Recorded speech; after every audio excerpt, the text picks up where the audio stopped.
I know all you guys thought I was crazy. This car has ran Orangeville, where it got second place. Didn't really run right. I fixed the timing, I put a different fuel pump into it, and it ran Dundalk. Ran a lot better. Ended up getting me a win in Dundalk. So now it's got a second place and a first place. Then it was kind of mangled in the back, so I gave it to my cousin, his first ever Derby. He ran Beaton and came second to me, to that Subaru, in Beaton, Ontario. Did a great job. He had a great time. He couldn't make it to feature because of how close the back of the car was to the gas tank. So then I said to myself, the car still runs, it still drives, the front frame is still half decently straight, I've just used the back end too much. Let's fix it and take it to Collingwood. And all you guys thought that car is way too mangled to take to Collingwood.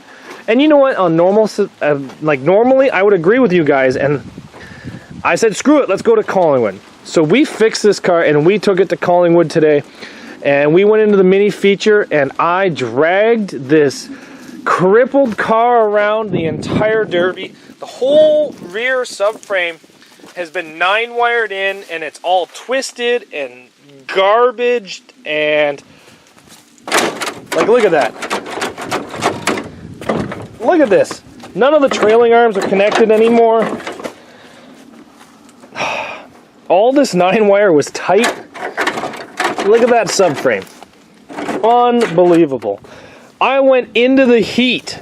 Sorry, the feature, it was a one and done show. I went into the feature looking like that, and I ended up pulling out the win. It was pretty tough. I was getting slower and slower because of how bad the back of this car was getting, and there was a Corolla in there that would just not turn off. He was a tough Corolla. Because I was so slow, he was starting to be able to get more and more tire shots, and I was starting to get him, and then he had a tire come off the rim, and it came down to me and him, and I was trying to protect the back end of my car like crazy, because I said right in the driver's meeting that my car is garbage in the back end, just stay the heck away from it, and everybody came for it. So that was kind of the plan. So anyway, this Corolla and I came down to the two of us, and he was getting my tires, I was getting his tires, and it was trading back and forth, and he ended up getting a flat, and he couldn't move, so I lined him up and I hit him twice, and then he gave to me and gave the slice across the neck saying he was done and had enough. So I backed up and I turned my car off. As soon as I turned my car off, he was able to start moving again. But the officials all seen him do the signal of saying he was done. So because I turned my car off, it was so hot and the battery was dead, it would not refire. Thankfully, the officials gave me the win, which I was ecstatic about because technically my car wasn't running, but he did kind of call me off.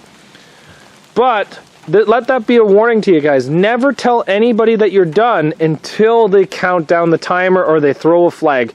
Because if my car had just randomly stalled, it would have never refired. And he would have had the win if he never showed people that he was done.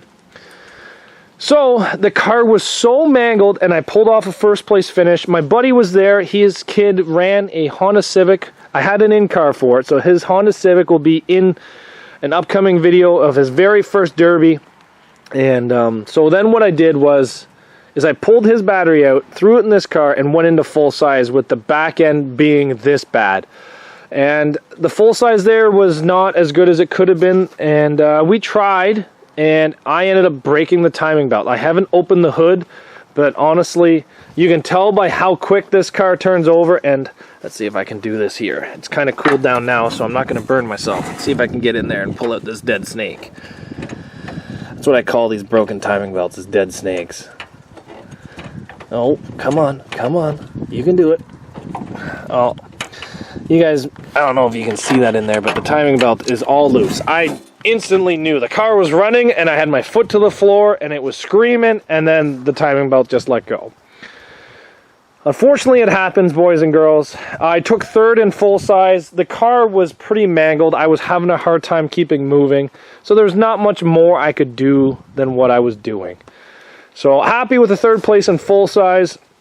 Got it loaded up coming home, but let that be a lesson to you. You guys thought that this car was junk, and I honestly thought it was junk too, but I thought I could get one more run out of it coming the end of the season. It's really hard for me to scrap a car that's still half decently straight in the front end.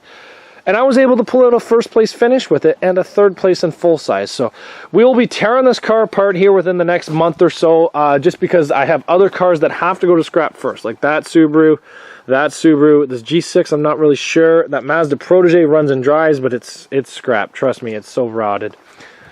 But we got to pull out the cage, pull out the gas tank holder, battery box, all this fun stuff. We're going to pull out the motor. We're going to put a new oil pump into it. We're going to also put a new timing belt into it. We're going to pull out the subframe because I'm going to do some measurements, but it still looks half decently good. We're going to get this car fixed. Well, not fixed, but take the parts we can off of it. This is the car that's been in my shop for 2 years, and I'd like to get it gone and just take the parts and salvage them for next year. Maybe we can pull some of these V6s out and rip the motors out of it and drop a 4-cylinder into it. But there's still lots of usable parts. We just got to scrap some other stuff first. But I had a fun weekend. I was able to do this derby, and I was able to do Bolton as well. So, you know, a double slam weekend. We took first in Bolton, and we took first in Collingwood. This car here, I was really worried that they weren't even going to let it go in the ring, because they do say if a car's too mangled, the officials can say that that's enough and the car can't go in. But I tried to hold it together. As you guys see, I had 9-wire from the child restraints up to the pillars, but it just ripped the restraints off. This side here got much tighter.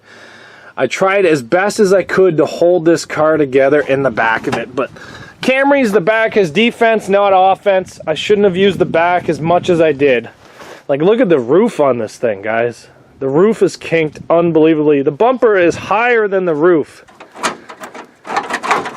But had fun, brought home some trophy, brought home a little bit of cash to maybe go buy more Toyotas or more derby cars.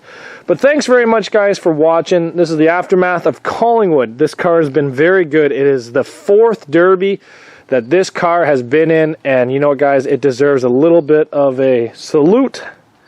Thank you very much for your effort you put in, gentlemen, and you'll be dignified and taken apart for science. Thank you very much for showing up. But the parts will not be scrapped. You will live on. Even your motor is already from another car. So just reduce, reuse, recycle. Keep these parts. Save them for the next one. Thanks for watching, guys. We'll see you back here later on Zach's Workshop.